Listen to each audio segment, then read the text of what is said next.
It's just so much fun to pound, though. Okay, it is. You are live with Get Connected. Mike Agarbo here in studio. I've got fellow nerds with me today, AJ Vickery and John Beeler. Thanks for coming in, guys. Good to be here. Good to be here, yeah. We have an awesome program. So later on, we're going to be talking to a few cool guests. We've got our best science nerd friend, Peter Vogel, coming in to talk about, I can't even remember the name of this thing. Software-defined radio. Okay, so this is uber geeky, and I know a lot of people are going, I don't care, but you have to listen to this because it's kind of neat. These are like little USB sticks that allow you to actually pull down information from overhead aircraft, from military planes, to even weather satellites from Russia. It's pretty cool. So a USB stick, a computer, and some old rabbit ears.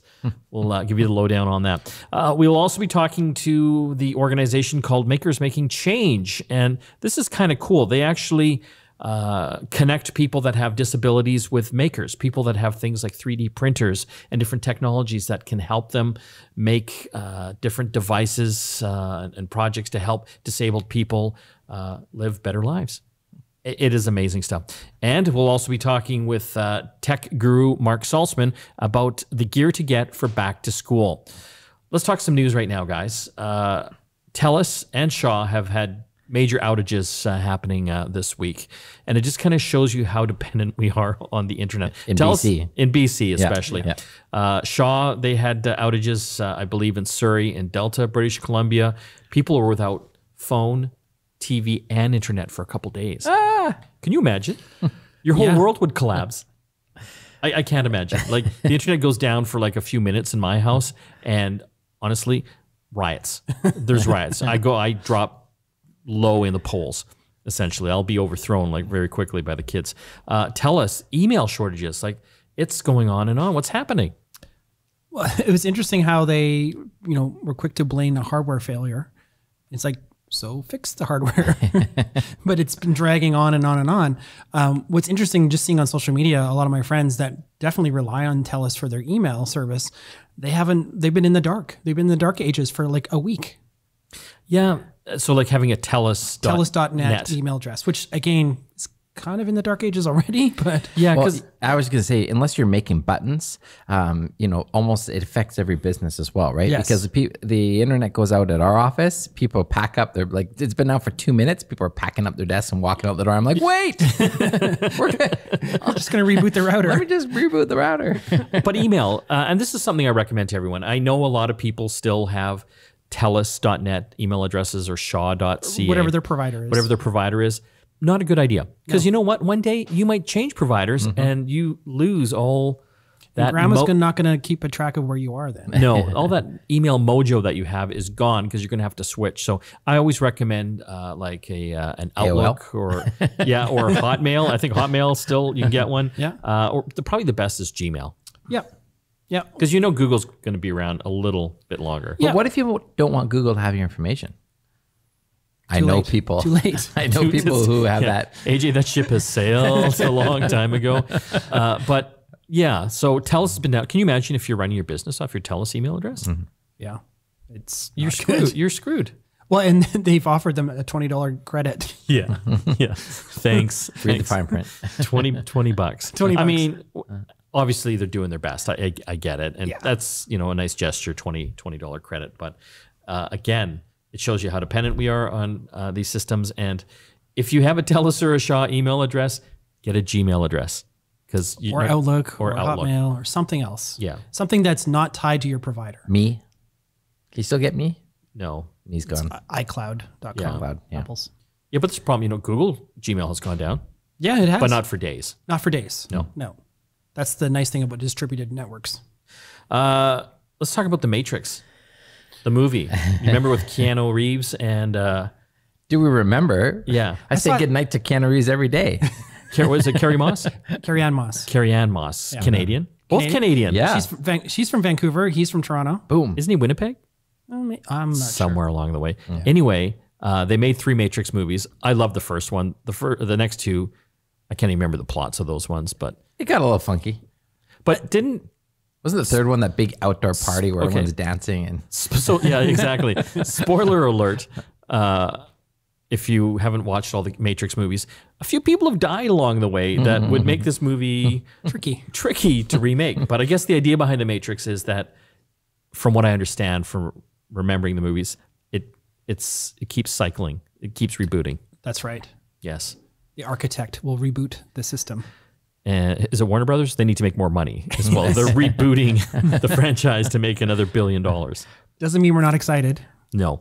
Okay, we're going to have to take a break. When we come back, Marc Saltzman's here with Back to School Gadgets. Stay tuned.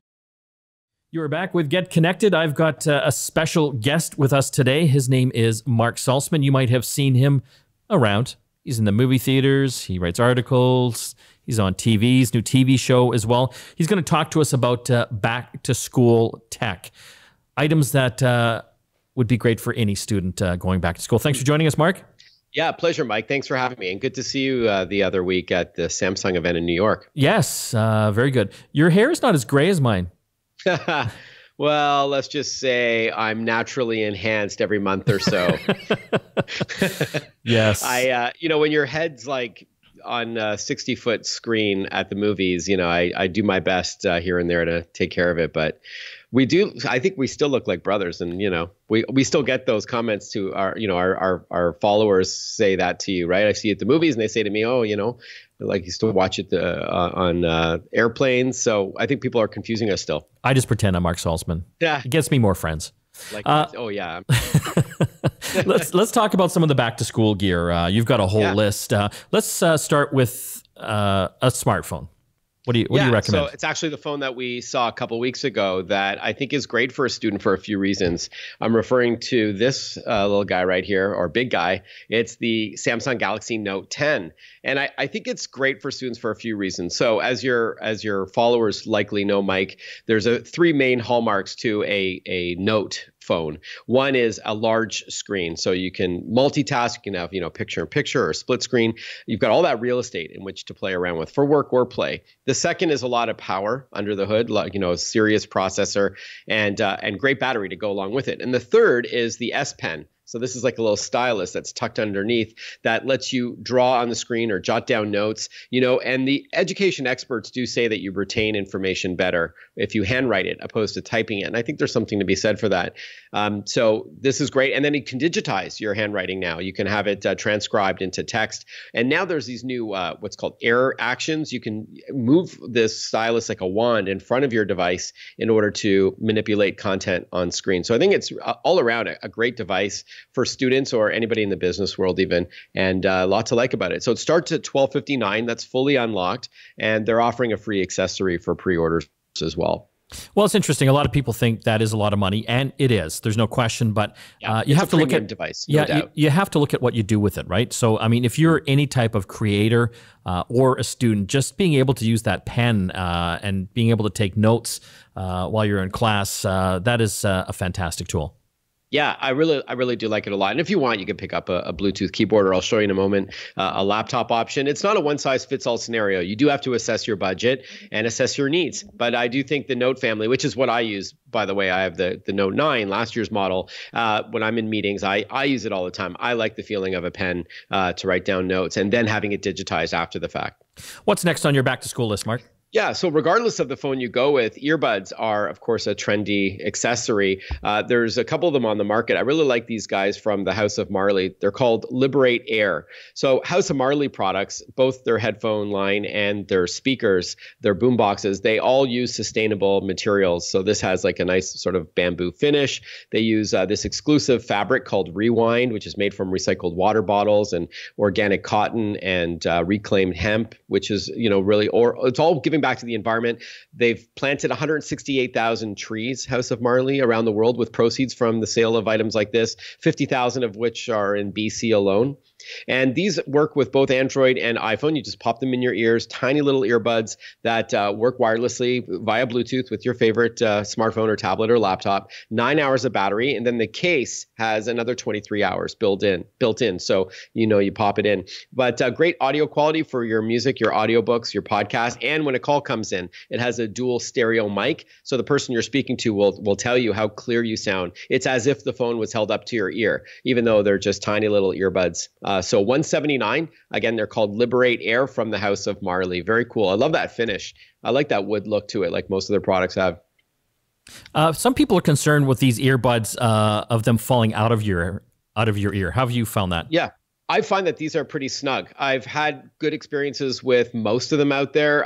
The Bose ones I find were a little too big for my ear, even though the sound quality is fantastic and you do pay for that premium. But these ones stay in your ear pretty good. So even if you're active, I had a friend, a colleague of mine who's a broadcaster in central Canada, and I got a pair for him, and he said he worked out with these and they didn't fall out at all. And I find the same thing. You can walk around town, no problem, and they're nice and snug. Let's talk about wearables. What are you looking at? Yeah, I think a wearable is a nice to have for a student. Maybe not a need to have, but it certainly can help you stay on your game. So I've got here the Apple Watch Series 4. I know you're familiar with this product, and I like it for a few reasons. It'll help students stay on their game by slightly tapping, on your wrist, a slight vibration to remind you, hey, it's time to get to class or an assignment is due. You can tap your wrist to buy a coffee on campus, for example. You can raise your wrist to your mouth and ask Siri a question and get a human-like voice giving you an answer. There's a lot to like about these things. It'll remind you to move, to breathe. There's games. And I like the SOS button. If you press the button at the bottom there, you can actually, if heaven forbid you're on campus and you're not feeling comfortable about your situation, you can press that button to immediately call the authorities. It's usually $519, so it is a premium product, and you do need an iPhone to use Apple Watch. But eBay has it on sale for $459, which is $60 off, if my math is correct. And that's at ebay.ca/deals. There's all kinds of good tech. A lot of people don't think about marketplaces when they're thinking about buying tech. They usually go to their favorite big box store, and that's cool. But you can definitely save some money by shopping online. $60 in that case. $60 is $60. Right. What about exactly. That could be put to your beer money when you're on campus, right? That's it, right? So much beer money. Laptops, yes. Let's go there. I'm changing the topic now. I would argue that a computer is the most important accessory or tech tool, rather, that any student of any age should rely on. And it can be overwhelming to decide which one is for you. I've got with me here the Lenovo ThinkBook, which is, of course, cut from the same cloth as the ThinkPad for the business world.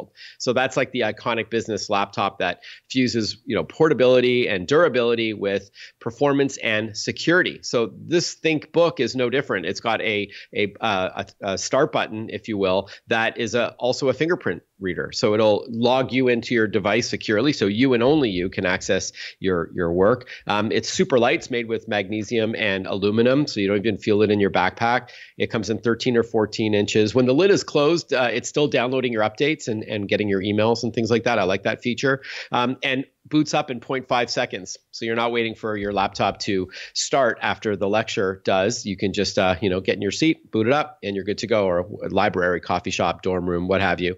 It's $915 for the 13-inch model, and then it goes up from there if you want deeper specs or you want the 14-inch model. But again, that's the ThinkBook from Lenovo.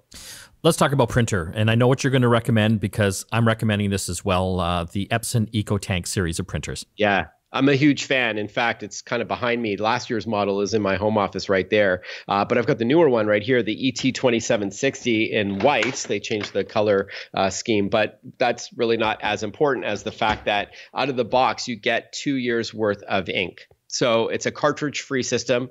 You don't have to, run out of ink always at the most inopportune times, and then have to pay through the nose for a cartridge that's not going to last you too long. That was always the pain points when it came to printers, and in this case, printers, scanners, and copiers, all-in-ones. But now you get these bottles that are easy to fill, and they last up to 2 years. That's up to 7,500 pages in black, or up to 6,000 pages in color. And then when it is time to buy more, they're, as I mentioned, really easy to fill. You see a little level that shows you when you're running low, and they're inexpensive. They're under $20 a pop, which is like half the cost of a cartridge these days. I love the fact that it's not just wireless, but it has voice enabled printing as well. You can actually use your voice to print documents from your phone or from your tablet or from your laptop or desktop.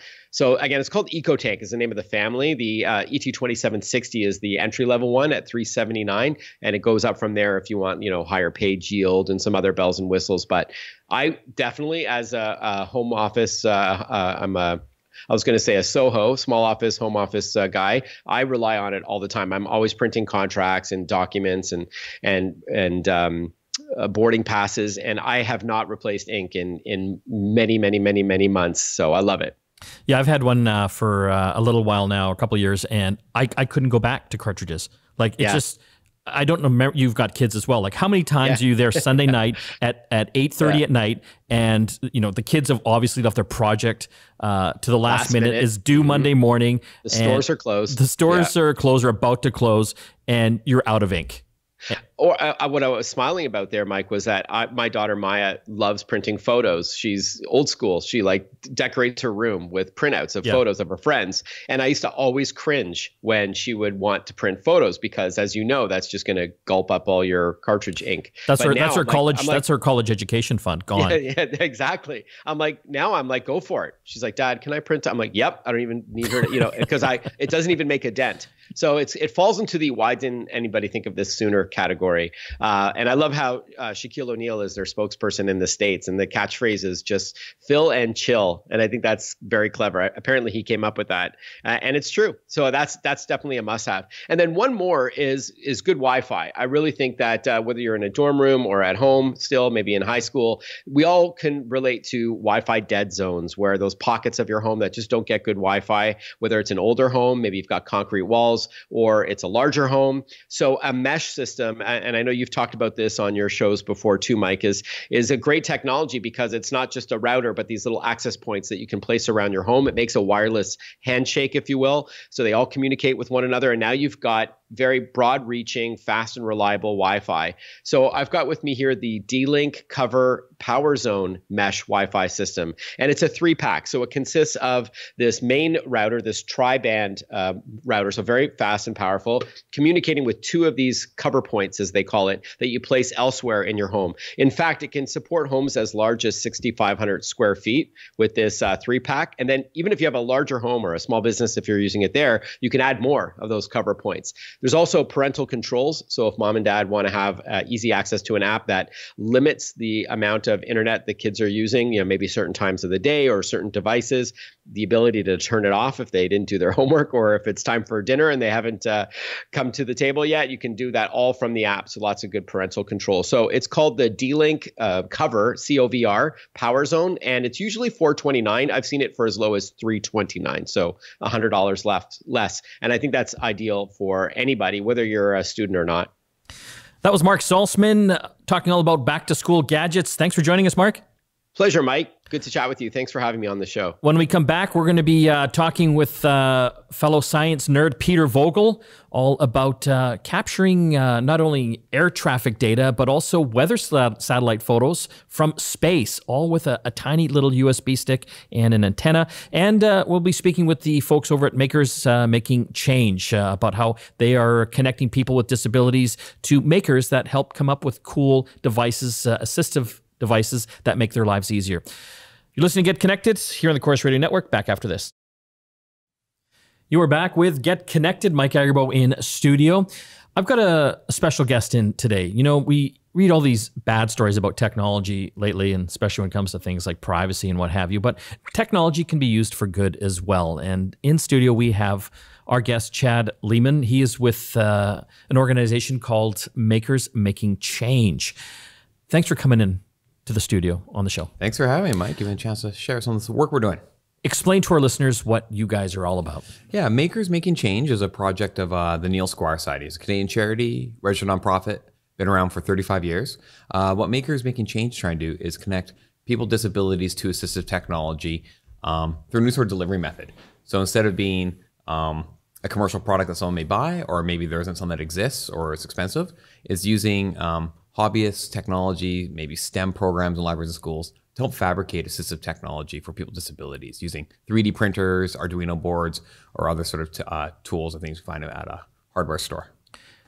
Why does this organization exist? Like, why not rely on corporations and technology companies that already have all these facilities and people to make these types of products? There's definitely a gap. If you're going to work, there's funding from the government to help you go to work. If you're going to school, there's in theory funding to help support that. Sometimes there's big long lead times for that. And then there's other things that don't fit in that sort of gap. So if you needed help eating, brushing your teeth, those sort of aids for daily living. Just like even simple things like that. Yeah. So there's really simple solutions that can be built. Someone can 3D print a holder for a toothbrush, or solder in a reed switch into a toothbrush to turn it on if they can't press the button to it, right? That's something that a standard assistive technology program is not going to be able to sort of fund or cover. So what disabilities do you guys deal with the most?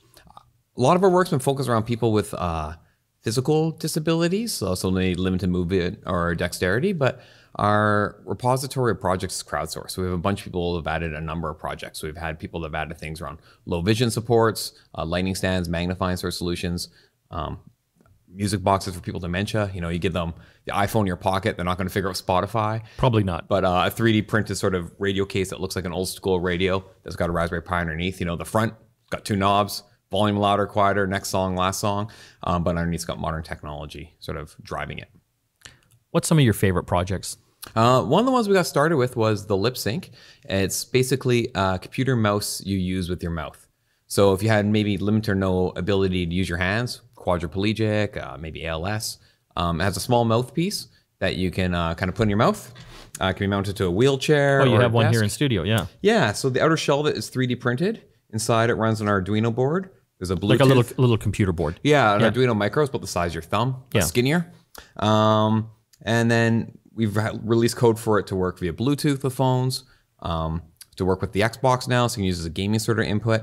And it can be produced about $200 worth of parts, where the commercial products are about $1,200 to $1,500 American. They're a lot more money. And they don't work on mobile phones. They're not portable. So there's been a lack of sort of innovation in assistive technology. So we're hoping that sort of new emergence and sort of consumer technology, like 3D printing stuff, can really create solutions at a lower cost and use it as an opportunity, kind of really empower people.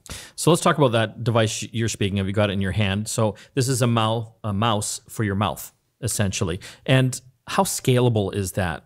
There's a lot of people in the world that could use something like that. How easy is it to make a number of them? How do you even get them to know about it? All of that. Yeah, we've been doing sort of trying to raise 2 audiences, I guess, at the same time, this project. One is the disabilities or professional people with disabilities, let them know that, that button that you're buying for your client that costs $100, you could 3D print and make on your own for a couple bucks. And that there's, a 3D printer in your library, or there's a robotics program at your local high school that could help you with that. So really trying to raise awareness in the disability community about the possibilities of technology to solve some of these problems. And at the same time going to, people that are tinkers or makers or hackers and saying like, wow, you've done all this sort of projects. Do you want a 3D print that's going to help somebody? We see a lot of school libraries where kids are maybe 3D printing Groot heads or benchy boats. And it's like, okay, you can print that. How about you print this and you can help your grandma open a jar, or help a kid in your school be able to write independently or use the scissors independently. So really trying to raise awareness that you have skills that could help people socially, and on the disability community, that there's people in your community that have these sort of tools and capabilities. So an education process for the people or folks with the disabilities.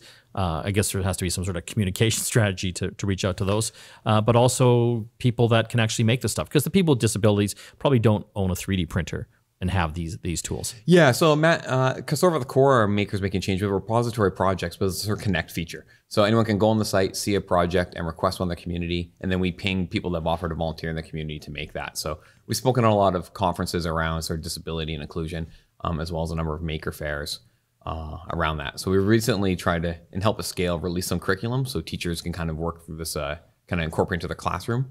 And working on a similar sort of thing for libraries as well, because these are spaces we find usually have access to technology, and they're looking for ways to sort of incorporate STEM education and adaptive design learning into the curriculum. So we're trying to, provide that solution to them, and also that work they do becomes a solution for somebody else. We're talking with Chad Leaman with an organization called Makers Making Change. Fantastic opportunity for people to get connected with people that have disabilities, to help them come up with innovative, products to make their lives a little bit easier. Any idea of how many people you've actually helped? Yeah. Over the last couple of years since we've launched, we served over 1,200 people across Canada and the United States. Wow. And that's just the stuff that we kind of counter more directly involved in. We have a 3D printed bottle opener. So, you think that your standard water bottle or Coke bottle, if you've got arthritis, hard to open. That's been downloaded off Thingiverse over 40,000 times. So there's certainly the things we're directly involved with, and the other people It's the beauty and the chaos of open source. People take it, adapt it, do other things.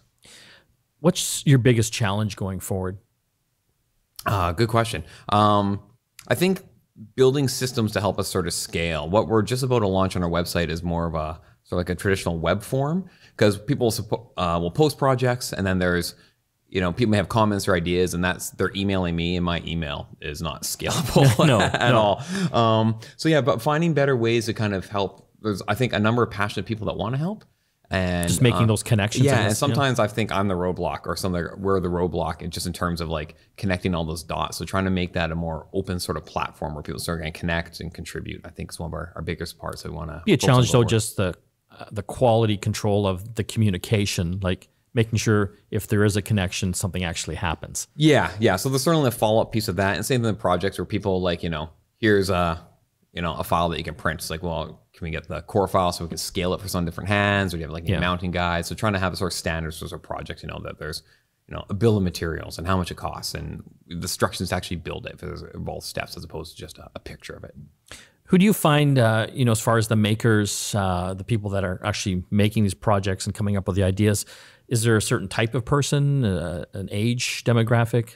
Is it all over the board? Yeah, it has been all over the board. We've had good support from some corporations over the last few months. Telus, Microsoft, Electronic Arts, where their staff are looking for sort of, ways to get back and involved in their community. So instead of, putting soup in cups at the soup kitchen or picking garbage at the creeks, like, you got a bunch of engineers here. Let's and really they use your skills, love this right? stuff. Yeah. So yeah, they get to be, play in their sandbox, maybe outside those standard job description sort of pieces, but kind of put their technical skills to work. So we just did a huge event with Electronic Arts where we had a number of different gamers with disabilities came in that showed their sort of custom rigs to the game developers.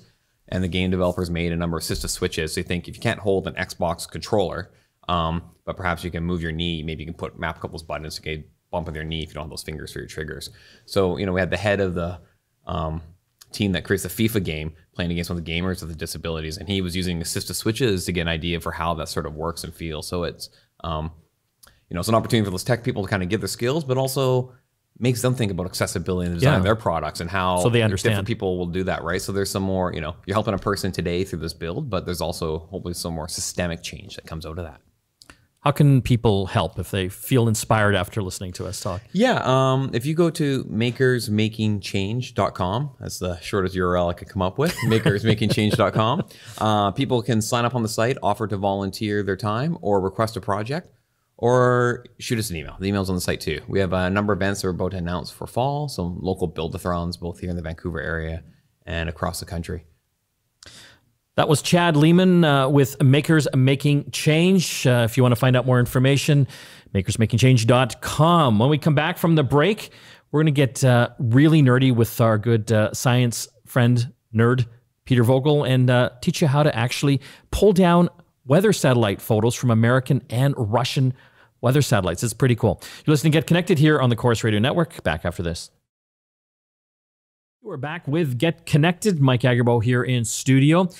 Want to get really nerdy right now and talk about something called SDR, Software Defined Radio. It's kind of a cool, nerdy hobby that a lot of people do. And when we are talking nerdy science, we've got our best friend here, Peter Vogel from Vancouver. Thanks for joining us, Peter. Thank you very much, Mike. So I wanted to bring you on the program because we're Facebook friends, and suddenly on your feed, I started seeing all these crazy weather satellite photos. I'm like, has he lost his mind, or does he want to be the next Mark Madriga?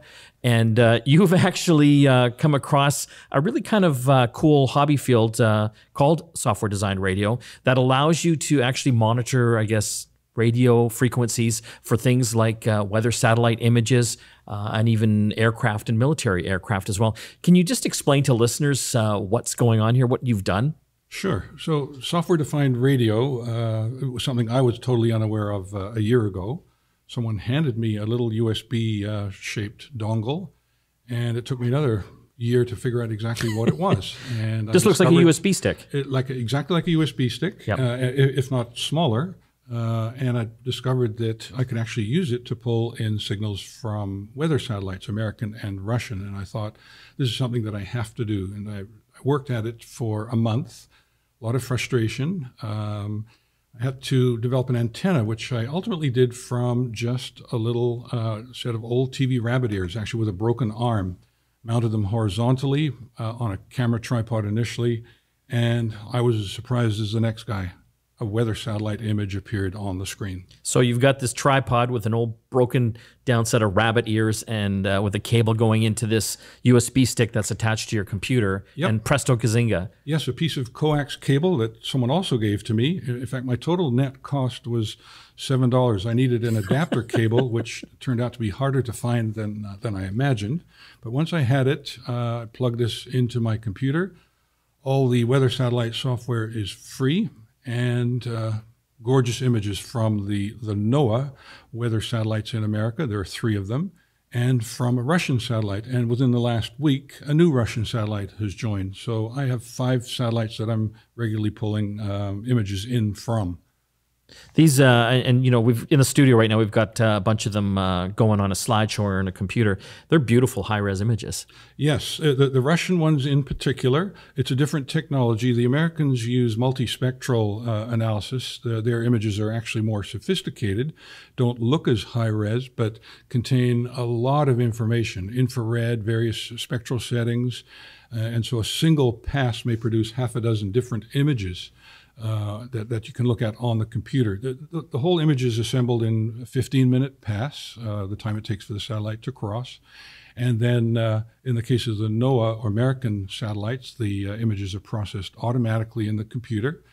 And in the case of the Russian ones, a little bit of extra work required to run it through Photoshop, clean it up a bit, but it produces gorgeous images.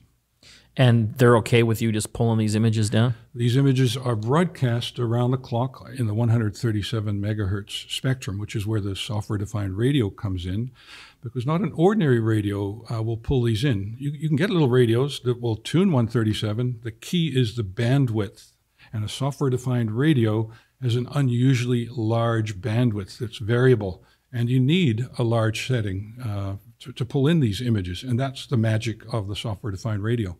So you've really gone to town with weather satellite images, but you can also pull down aircraft information. Like what kind of information can you get? Right. You can get data streams from aircraft. You can get aircraft calls into their home base. You can do the equivalent of radar tracking, all that kind of stuff. That's a level away from me yet. I haven't come that far, but it's something that I'd love to look into. I'd also like to look into tracking geosync satellites. That's satellites that are fixed and in permanent position. You don't have to wait 90 minutes for the satellite to come around and be in your field of view. That takes more equipment? More equipment, more sophisticated antenna. Yeah, just an order of magnitude more work. My next step is to put my antenna up on the roof, which should give me horizon-to-horizon coverage. At the moment, I don't have that. It's up about 5 or 6 meters off my sun deck, but it needs to get above the roof, and then I can assemble composite images from multiple passes. Does your wife have a lot of life insurance on you? Hopefully. I'm not sure. We have to check with her. So are there like black vans parked outside of your house? I am the black van. You are the black van. This is fascinating stuff. And again, I guess really cheap way to get into. You said you only spent about less than $10 on this. Yes, in my case, I spent under $10 because someone actually gave me the radio, and I didn't know what to do with it. It took me a year, as I said. But these radios now, typically a radio can be bought. A good starting brand is No Electric, Nooelec, North American company. You can get a complete little package for $25 through Amazon, through their site. And there are more sophisticated radios that have a wider spread, a spectrum spread. Typically, these software-defined radios go from 0 to 2 gigahertz, maybe even more. So there's one that I brought with me called SDR Play. That's in the $200 range, has multiple antennas, multiple power sources, all that kind of stuff. Just an order of magnitude more sophisticated, but not needed at all for the weather satellite. We're talking with Peter Vogel all about software-defined radios, a great hobby for tracking down information on aircraft, military aircraft, and even weather satellites. And again, some really amazing imagery here. We're going to put them up on our website at getconnectedmedia.com, so you can check this out and get a little bit more information on how this all works. Peter, thanks so much for coming down again. Thank you very much. This is Peter Vogel. When we come back, more tech to talk here on Get Connected. Stay tuned. You're back with Get Connected. Mike Agerbo here in studio. It's that time. It's the Amazon Alexa skill of the week. If you've got an Amazon Echo speaker or one of the thousands of other devices that has Amazon Alexa built into it, and what doesn't nowadays, here's a skill for you. What do you got? Mommygram. Mommygram. Or daddygram. Okay. They both work. So if your child's experiencing separation anxiety while you're heading into the school year, you can actually use Alexa to send a text message to your parent as a child. So you're in the house, you can send a message by saying Mommygram and send your message, and it will send that message to the person you've set up in the Alexa app to receive that text message. So it's a cute way for your kids to send a message to you without having to have a phone. Oh, because they're home alone. That's right. Because you've left them alone. Right. Yes. Yes. And so it's called Mommygram? Mommygram or daddygram. They both work interchangeably. Okay. And you download off the Alexa store. Yeah, you just enable it. It's called Mommygram to enable, and then there's also Daddygram as we mentioned. And then you can say, ask Alexa, ask Mommygram to say I love you, and it'll send I love you. Oh, that's nice. Yeah, without having to have a cell phone. That's right. That's all the time we have left for Get Connected. I want to thank John and AJ for coming down. Don't forget to hit the podcast page on our website, getconnectedmedia.com. We've got not only Get Connected, but also our sister show, The App Show, and all the podcasts from months gone by. It's super cool. This is Mike, John, and AJ logging off for Get Connected. We'll see you again next time.